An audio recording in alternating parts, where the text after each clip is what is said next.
கர்நாடகாவில் ஹெலிகாப்டர் உற்பத்தி தொடங்கி வைத்த மோடி மேக்ரான். பிரான்ஸ் அதிபர் இமானுவேல் மேக்ரான் 3 நாள் பயணமாக இந்தியா வந்துள்ளார். மும்பையில் பிரதமர் மோடியை சந்தித்தார். இருதரப்பு உறவை வலுப்படுத்துவது மற்றும் பல்வேறு துறை சார்ந்த முக்கிய ஒப்பந்தங்கள் தொடர்பாக இருவரும் பேச்சுவார்த்தை நடத்தினர். பின்னர் கர்நாடகாவின் வெமகல் பகுதியில் உள்ள ஆலையில் H-125 ரக ஹெலிகாப்டர் தயாரிப்பை கூட்டாக இருவரும் தொடங்கி வைத்தனர்.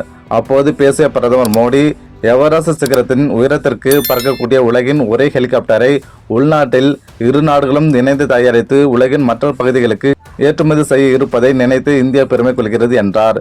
இந்தியாவின் டாடா குழுமம் பிரான்சின் ஏர்பஸ் நிறுவனம் இணைந்து H-125 ரக ஹெலிகாப்டரை உருவாக்குகின்றன. இது ஒற்றை இயந்திர இலகுரக ஹெலிகாப்டர்.